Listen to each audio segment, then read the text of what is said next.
അത്തരം ഒരു ചെറിയ കുട്ടിക്ക് വേണ്ടി ഞാൻ കൊടുത്തൊരു ട്രിബ്യൂട്ട് പോലൊരു സിനിമയാണത്.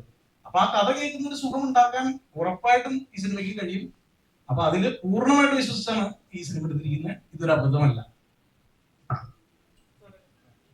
ഓരോരുത്തരുടെ കാഴ്ചപ്പാടാണ് സിനിമ എന്ന് പറയുന്നത്. ഓരോരുത്തരുടെ ചിന്തകളും വേറിട്ടായിരിക്കും.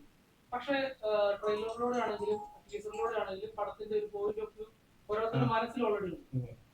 അപ്പൊ അങ്ങനെ ഇരിക്കുന്ന സമയത്ത് ഒരു പടത്തിന്റെ ക്രൂവിലുള്ള ഒരാള് പറയുകയാണ് ലാലേട്ടന്റെ ഇൻട്രോ സീനില് തിയേറ്റർ കുലുങ്ങുമെന്ന് പറയുന്നത്. അത് ഒരാളുടെ ഒരു വ്യക്തിയുടെ ഒരു അഭിപ്രായമായിട്ട് പറയാൻ കാണാൻ നമുക്ക് പറ്റില്ല. കാരണം അത് സിനിമയിൽ വർക്ക് ചെയ്ത ഒരാളുടെ അഭിപ്രായമായിട്ടുണ്ട്. അത് പടത്തിനെ നെഗറ്റീവായിട്ട് ബാധിച്ചിട്ടുണ്ട്. ഒരിക്കലും ഇത് നമ്മൾ ഓരോരുത്തരും അഭിപ്രായം പറയുന്ന പോലെയാണ്. സി, എന്റെ കാഴ്ച എന്ന് പറയുന്നത്, ഞാൻ കണ്ടിരിക്കുന്ന കാഴ്ച എനിക്ക് വേറെ ആളുടെ അടുത്തത് ഒരു വാക്കുകളോടെ വിവരിച്ചു കൊടുക്കാൻ പറ്റില്ല. അപ്പോ അത് വിഷ്വൽസിലൂടെ പകരാനാണ് നമ്മൾ ട്രൈ ചെയ്യുന്നത്. ടിനുവിനെ സംബന്ധിച്ച് ടിനു ഫിലിം മേക്കറൊന്നും എന്റെ അസോസിയേറ്റ് ആയിട്ട് വർക്ക് ചെയ്ത ആളെന്നുള്ളതിലുപരി ഒരു എക്സൈറ്റിംഗ് സിനിമ കാണാൻ വളരെ ആഗ്രഹമുള്ള ഒരു ഓഡിയൻസിൽ പെട്ട ഒരാൾ കൂടിയാണ്. അപ്പൊ അത്തരത്തിലൊരാള് ഉള്ളിൽ തട്ടി ഒരു അഭിപ്രായം പറഞ്ഞാണ്. അതിനകത്ത് വേറെ ഒന്നുമില്ല. അതിപ്പോ എന്നെ വിളിച്ച് പറഞ്ഞു കഴിഞ്ഞാൽ ഞാൻ പറയാം അതെന്താ പറഞ്ഞതെന്ന് ചോദിക്കും. പക്ഷെ അത് ടിനുവിന്റെ പേഴ്സണൽ ഒപ്പീനിയൻ അല്ലേ. അത് ഇതൊക്കെ ഒരു നമ്മളൊരു ലിറ്ററൽ മീനിങ്ങിൽ ഇതൊക്കെ എടുത്തു പിടിക്കാൻ എന്ത് ചെയ്യും?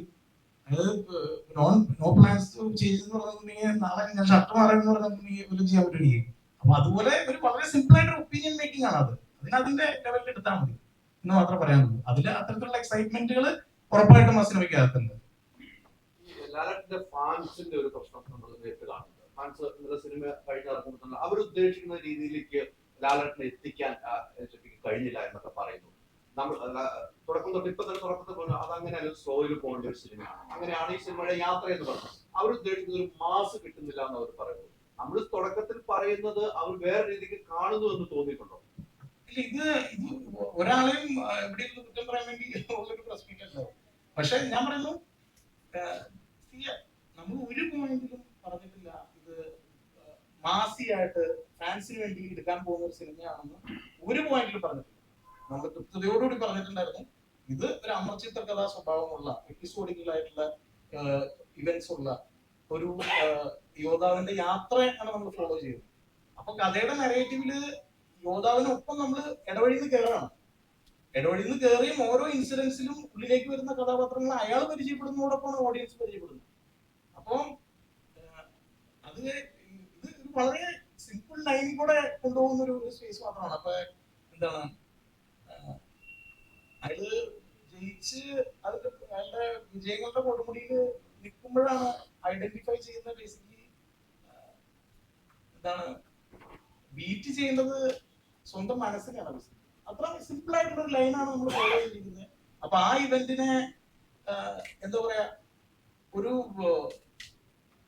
ഈ നേരത്തെ പറഞ്ഞതുപോലെ ഒരു ഹാർഡ് കോഴ്സ് നൂറി പോകുന്ന ഒരു എജിം വെച്ച് നമുക്ക് ഓടിക്കാൻ നോക്കരുത്. നമ്മളിവിടെ അംബാസഡറും എൻഫീൽഡും പോലെ പതുക്കെ ചൂട് പിടിച്ചാൽ നല്ല വേഗതയിൽ ഓടുന്ന തരത്തിൽ തന്നെയാണ് അതിന്റെ ഡിസൈൻ ഉള്ളത്.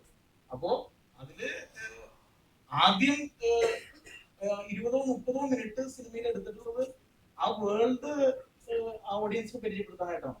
കാരണം അത് പരിചയമായില്ലെങ്കിൽ നമുക്ക് ഭയങ്കര ബുദ്ധിമുട്ടായിരിക്കും പിന്നെ പോകുന്നത്. അപ്പൊ അതോടൊപ്പം സിനിമയുടെ വേഗതയും കൂടുന്നുണ്ട്. അതല്ലാതെ നമ്മള് എന്താണ് പടം തുടങ്ങുന്നത് മുതൽ എൻഡ് വരെ നമ്മൾ ഒരേ സ്പീഡിൽ പോകുന്ന ഒരു സിനിമ അല്ല, ഒരിക്കലും അല്ല. അത് ലാലേട്ടനും ഒരുപാട് തവണ റിപ്പീറ്റ് ചെയ്ത് പറഞ്ഞിട്ടുള്ള ആയിട്ടാണ് ഞാൻ കേട്ടത്. ഞങ്ങൾക്ക് എല്ലാവർക്കും ആ സിനിമ അങ്ങനെ തന്നെയാണ് മനസ്സിലാക്കുന്നത്.